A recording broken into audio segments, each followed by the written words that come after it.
Hello friend, मैं आपका हार्दिक स्वागत करता हूं अपने YouTube channel smart study classes 200 में। तो चलिए चलिए आप हम लोग पढ़ रहे थे फिजिक्स एंड केमिस्ट्री के इम्पोर्टेंट क्वेश्चन, जो कि आपका जो पार्ट नंबर है वो कौन सा है? पार्ट नंबर आपको 3 है, ठीक है। तो टाइम वेस्ट ना करते हुए हम आपको जल्दी से क्वेश्चन करवा रहे हैं, ठीक है। तो चलिए हम क्वेश्चन की ओर चलते हैं। तो क्वेश्चन की ओर चलते हैं। तो पहले देखो इस बार फिजिक्स और केमिस्ट्री के मिक्स क्वेश्चन है दोनों, ठीक है। मतलब क्वेश्चन तो है मिक्स, लेकिन इसमें पहले ताकि आपको फिजिक्स दे रहा है फिर केमिस्ट्री, इसमें आपको मिक्स दे रहे हैं, ठीक है। तो चलिए पहला क्वेश्चन आपको क्या दिखा है? पहला क्वेश्चन दिख रहा है। पहला क्वेश्चन क्या कह रहा है? पहला क्वेश्चन कह रहा है कि इलेक्ट्रॉन की संहिता होती है, इलेक्ट्रॉन नाभिक का होता है, ठीक है। इलेक्ट्रॉन नाभिक का होता है। तो इलेक्ट्रॉन नाभिक का क्या होता है? तो इसी प्रकार हम देखते हैं। कहता है इलेक्ट्रॉन नाभिक का होता है तो होता है 1/1885, 1/1885। ये क्वेश्चन नंबर 1 हो गया। क्वेश्चन नंबर 2 पे आते हैं। क्वेश्चन नंबर 2 पे आते कहते हैं, क्वेश्चन नंबर 2 पर कह रहा है न्यूट्रॉन पर आवेश होता है। तो न्यूट्रॉन पर आवेश कैसा होता है? उदासीन होता है, ठीक है। न्यूट्रॉन पर जो आवेश होता है उदासीन होता है। तो अब आप बता दें, जो आपका इलेक्ट्रॉन होता है, तो इलेक्ट्रॉन पर आवेश जो होता है वो कैसा होता है? बताओ कैसा होता है? ऋणात्मक होता है। कैसा होता है? ऋणात्मक होता है, ठीक है।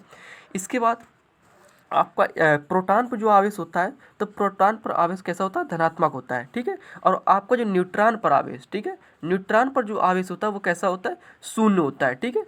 शून्य होता है। तो इसी को क्या कहते हैं? इसी को बोलते हैं उदासीन, ठीक है। ना तो प्लस होता है ना ही माइनस होता है, अर्थात कहने का मतलब ना ही धनात्मक होता है ना ही ऋणात्मक होता है। तो जो न्यूट्रॉन पर आवेश होता है वो कैसा होता है? वो होता है उदासीन होता है। फिर क्वेश्चन नंबर 2 की ओर चलते हैं। क्वेश्चन नंबर 2 की ओर चलते हैं। तो क्वेश्चन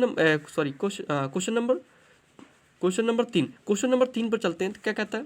कहता है कि परमाणु की प्रथम कक्षा में अधिकतम इलेक्ट्रॉन हो सकते हैं। तो परमाणु की प्रथम कक्षा में अधिकतम इलेक्ट्रॉन की संख्या कितनी होती है? वो होती है आपकी 2 होती है। कितनी होती है? 2 होती है।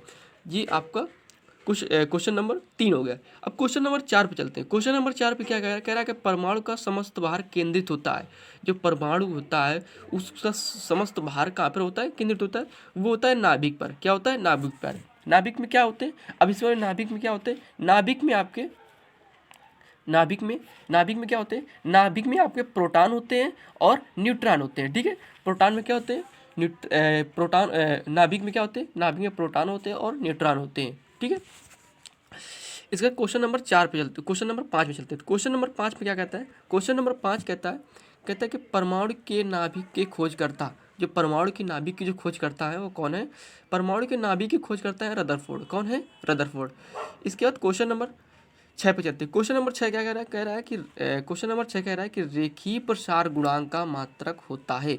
तो रेखीय प्रसार गुणांक कल हमने आपको बताया था। रेखीय प्रसार गुणांक का जो फार्मूला होता है वो होता है अल्फा बराबर क्या होता है? अल्फा बराबर होता है डेल्टा एल अपान एल इंटू टी, ठीक। क्या होता है? टी होता है, ठीक है। तो डेल्टा एल मतलब होता है कि जो कोई भी चालक दी है उसकी उस चालक में वृद्धि, ठीक ठीक है। और जो इसमें एल का मतलब होता है प्रारंभिक चालक, मतलब जितना चालक दिया है, ठीक है। और टी हो गया ताप, ठीक है। टी हो गया ताप, ठीक है। तो इसके बाद और आपको और आपको ये भी बताए थे कि अल्फा रेशियो, बीटा रेशियो और गामा रेशियो, इनका जो तीनों का रेशियो होता है कितना होता है? तीनों का रेशियो होता है कि 1 रेशियो 2 रेशियो और दिख नहीं रहा है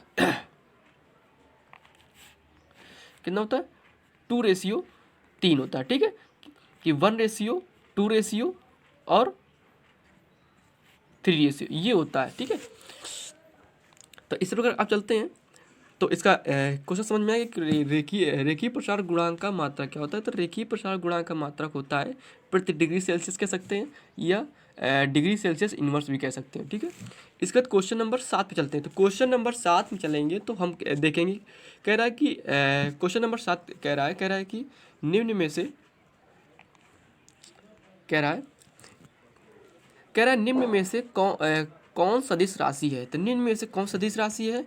तो निम्न में से ये आपके विद्युत क्षेत्र है, ये कैसी है? ये सदिश राशि है। इसका क्वेश्चन नंबर 8 पे चलते हैं। तो क्वेश्चन नंबर जो 8 है वो क्या कह रहा है? क्वेश्चन नंबर जो 8 है ये क्या कह रहा है? क्वेश्चन नंबर जो 8 है ये कह रहा है कि निम्न में से कौन सा नियम प्रेरित विद्युत वाहक बल की दिशा को बताता है अर्थात प्रदर्शित करता है? तो जो प्रेरित विद्युत वाहक बल, तो फ्लेमिंग के लेफ्ट हैंड का नियम, सॉरी, फ्लेमिंग के लेफ्ट हैंड का नियम को दर्शाता है। इसके बाद क्वेश्चन नंबर अब 9 पे आते हैं। क्वेश्चन नंबर 8 हो गया, क्वेश्चन नंबर 9 पे आते हैं। तो क्वेश्चन नंबर 9 पे क्या कह रहा है? क्वेश्चन नंबर 9 कह रहा है कि सिलिकॉन होता है। तो सिलिकॉन क्या होता है? सिलिकॉन एक अर्धचालक होता है। क्या होता है? सिलिकॉन एक अर्धचालक होता है। अब क्वेश्चन नंबर 10 पे आते हैं। तो क्वेश्चन नंबर 10 पे आते हैं, कहता है कि क्वेश्चन नंबर 10 क्या कहता है? कहता है कि सरल लोलक में जब विस्थापन आयाम के बराबर हो तो गतिज ऊर्जा क्या होती है? सरल लोलक में जब विस्थापन आयाम के बराबर होती है तो गतिज ऊर्जा क्या हो जाती है? गतिज ऊर्जा आपकी शून्य हो जाती है। ठीक है, गतिज ऊर्जा क्या होती है? शून्य हो जाती है। इसके बाद अब क्वेश्चन नंबर 11 पे चलते हैं। क्वेश्चन नंबर 11 में क्या कहता है? क्वेश्चन नंबर 11 पे कहता है कि अमोनिया के जलीय विलयन में होते हैं। तो अमोनिया के जलीय विलयन में होते NH4+ आयन और OH- आयन। ठीक है, तो NH4+ आयन और OH- आयन ये होते हैं। क्वेश्चन नंबर 12 पे चलते हैं। क्वेश्चन नंबर 12 पे क्या कहता है? क्वेश्चन नंबर 12 पे ये कहता है कि कॉपर सल्फेट के जलीय विलयन में, कॉपर जो सल्फेट होता है इसके जलीय विलयन में अमोनिया से एक नीला विलयन प्राप्त होता है। इसका कारण क्या है? ठीक है, क्या होता है?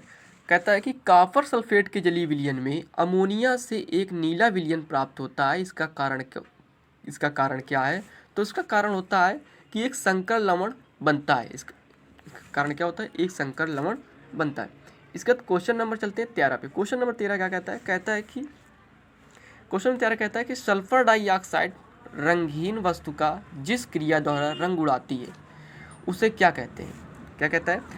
ये कहता है कि सल्फर डाइऑक्साइड अर्थात SO2, सल्फर डाइऑक्साइड, ठीक है, सल्फर डाइऑक्साइड अर्थात SO2, ठीक है, SO2 का रंगीन वस्तु का जिस क्रिया द्वारा रंग उड़ाती है उसे कहते हैं अवकरण। क्या कहते हैं? अवकरण कहते हैं। क्या कहते हैं? अवकरण कहते हैं। क्वेश्चन नंबर 13 हो गया। क्वेश्चन नंबर 14 पर चलते हैं। कहता है कार्बन मोनोऑक्साइड में गैस होती है, अर्थात जो CO होती है ये कैसी गैस होती थी? ये आपकी अम्लीय ऑक्साइड गैस होती है। कैसी होती है? कार्बन मोनोऑक्साइड जो गैस होती है, कार्बन मोनोऑक्साइड जो गैस होती है, तो कार्बन मोनोऑक्साइड गैस कैसी होती है? अम्लीय ऑक्साइड गैस होती है। ठीक है, ठीक है। इसके बाद क्वेश्चन नंबर कहता है, क्वेश्चन नंबर आप कहता है कि क्वेश्चन नंबर 15 पे आ गए। कहता है कि एक पदार्थ के जलीय विलयन का हरा रंग होता है। एक पदार्थ का जलीय विलयन का हरा रंग होता है। ठीक है, हरा रंग होता है। उस पदार्थ में भास्मिक मूलक होता है। ठीक है, उस पदार्थ में भास्मिक मूलक होता है। चलो ये क्वेश्चन थोड़ा पेंडिंग, इस क्वेश्चन को लास्ट में बताते हैं। ठीक है, इस क्वेश्चन को लास्ट में बताते हैं। ठीक है, तो इस क्वेश्चन को लास्ट में बताते हैं। ठीक है, ये क्वेश्चन आपको लास्ट में बताते हैं। ठीक है, तो इसके बाद क्वेश्चन नंबर अब चलते हैं 16 की ओर। ये जो क्वेश्चन नंबर है इस 15 को छोड़ देते हैं। ठीक है, इस 15 को छोड़ देते हैं, इस लास्ट में बताते हैं। ठीक है, क्वेश्चन नंबर 16 पे आते हैं। क्वेश्चन नंबर 16 कहता है कि सबसे कम अपवर्तनांक किसका होता है? सबसे कम जो अपवर्तनांक होता है वो किसका होता है? वो लाल रंग का होता है। अब इसी में क्वेश्चन कह दे कि सबसे अधिक अपवर्तनांक किसका होता है? बोल दे कि सबसे अधिक किसका होता है? तो सबसे अधिक जब बोल दे तब बोल देना किसका होता है? बैगनी का होता है। किसका होता है? बैगनी का होता है। ठीक है, बैगनी रंग का अपवर्तनांक ज़्यादा होता है। ठीक है, बैगनी रंग का जो अपवर्तनांक होता है वो कैसा होता है? ज़्यादा होता है। ठीक है, ठीक है। इसके बाद क्वेश्चन नंबर 17 पे आते हैं। क्वेश्चन नंबर 17 पे आते हैं। कहता है कि क्वेश्चन नंबर 17 ये कह रहा है कि निम्नलिखित जोड़ों में से कम क्रांतिक कोण वाला जोड़ होगा। निम्नलिखित जोड़ों में से सबसे कम क्रांतिक कोण वाला जोड़ होगा तो वो क्या होगा? वायु और कांच होगा। ठीक है, जो आपका कांच और वायु है ये क्या है कि सबसे कम क्रांतिक कोण वाला जोड़ है। ठीक है, इसका क्वेश्चन नंबर चलते हैं आपके 18 की ओर। क्वेश्चन नंबर 18 कहता है कहता है निम्नलिखित में से किस स्थिति में पूर्ण आंतरिक परावर्तन प्राप्त नहीं किया जा सकता है। क्वेश्चन नंबर 18 क्या कहता है? क्वेश्चन नंबर 18 क्या कहता है? कहता है कि क्वेश्चन नंबर 18 ये कहता है कि निम्नलिखित में से किस स्थिति में पूर्ण आंतरिक परावर्तन प्राप्त नहीं किया जा सकता है। ठीक है, तो प्राप्त नहीं किया जा सकता है, तो इसका आंसर ना क्या हो गया? इसका आंसर ये हो गया, आंसर हो गया कि जब कि एक जो किरण होती है वो पानी से कांच में जाती है। ठीक है, पानी से कहाँ जाती है? कांच में जाती है, तब उसका पूर्ण आंतरिक परावर्तन प्राप्त नहीं होता है। ठीक है, पानी से कहाँ जाती है? कांच में जाती है। पानी कैसा आपका है? पानी आपका भी सघन माध्यम हो गया, और जो कांच हो गया वो भी सघन माध्यम हो गया। तो सघन माध्यम से सघन माध्यम में जो कोई किरण जाएगी तो उसका क्या हो जाएगा? उसका पूर्ण आंतरिक परिवर्तन नहीं होता है। ठीक है, इसी प्रकार क्वेश्चन नंबर हम 19 पे चलते हैं। क्वेश्चन नंबर 19 क्या कहता है? क्वेश्चन नंबर 19 ये कहता है कि आकाश, क्वेश्चन नंबर 19 है। क्वेश्चन नंबर 19 कहता है कि आकाश में ऊंचाई पर उड़ती हुई चील को पृथ्वी से देखने पर वह दिखाई देगी। ठीक है, आकाश में ऊंचाई पर जो चील उड़ती है वो पृथ्वी से देखने पर वह दिखाई देगी। कैसे दिखाई देगी? वास्तविक ऊंचाई से अधिक दूरी पर। ठीक है, वास्तविक ऊंचाई से अधिक दूरी पर वह जो चील उड़ रही है पृथ्वी आकाश में वो दिखाई देगी। ठीक है, क्वेश्चन नंबर आपका 20 आ जाता है। क्वेश्चन नंबर 20 कहता है कि यदि कोई वस्तु अपने ऊपर पड़ने वाले संपूर्ण प्रकाश को अवशोषित, अर्थात वह क्या करते हैं? पूरे प्रकाश को सोख लेती है अर्थात अवशोषित कर ले तो उसका रंग दिखाई देगा। ठीक है, देखो कहता है यदि, ये बहुत इंटरेस्टिंग, ये मतलब इतना ज़्यादा क्वेश्चन अच्छा है। कह रहा है कि यदि कोई प्रैक्टिकली तुम देख लो कि ऐसा कौन सा रंग होता है जो पूर्ण प्रकाश को अवशोषित कर लेता है। ठीक है, तो यदि कोई वस्तु अपने ऊपर पड़ने वाले संपूर्ण प्रकाश को, मतलब पूरे प्रकाश को अवशोषित कर लेती है अर्थात सोख लेती है, उसका रंग क्या होता है? तो उसका रंग होता है काला। ठीक है, उसका रंग क्या होता है? तो उसका रंग आपका होता है काला। काला ऐसा रंग होता है कि जो कोई भी प्रकाश हो, अगर उस वस्तु पर ऊपर पड़ रही है तो उस वस्तु को पूरे प्रकाश को क्या कर लेती है? अवशोषित कर लेती है। इसके बाद क्वेश्चन नंबर हमने कौन सा छोड़ा था? क्वेश्चन नंबर 15 छोड़ा था। तो क्वेश्चन नंबर 15 क्या कहता है? फिर से पढ़ देते हैं। क्वेश्चन नंबर 15 क्या कह रहा था? फिर से पढ़ देते हैं। तो कह रहा था कि एक पदार्थ के जलीय विलयन का रंग हरा होता है। एक पदार्थ के जलीय विलयन का रंग हरा होता है, उस पदार्थ में भास्मिक मूलक होता है। तो इसको जो आंसर है वो आंसर आपका क्या है? आंसर है आपका कॉपर। ठीक है, आंसर क्या है? आंसर आपका कॉपर है। ठीक है, आंसर क्या है? आंसर आपका कॉपर है। ठीक है, सॉरी, तो इसीलिए आपको ये आपका मिक्स क्वेश्चन है, आप लोग देख सकते हो। आप लोग 20 क्वेश्चन है, पूरे 20 क्वेश्चन। ठीक है, तो आप लोग अपने चैनल का शुभ नाम जानते हैं कि स्मार्ट स्टडी क्लासेस 209। ठीक है, और इसके बाद आप जो आपको जो क्वेश्चन है वो आप तो जानते हो कि फिजिक्स, केमिस्ट्री और मिक्स क्वेश्चन है। अब आपका जो पार्ट नंबर है वो पार्ट नंबर कौन सा है? वो पार्ट नंबर आपका 3 है। ठीक है, पार्ट नंबर 3 है। ठीक है, तो चलिए यहीं से आप अपनी क्लास को समाप्त करते हैं, और अगली क्लास कल आपको लेकर आएंगे। ठीक है, जो कि लेक्चर नंबर कौन सा होगा? लेक्चर नंबर आपका 4 होगा। ठीक है, 4 होगा। और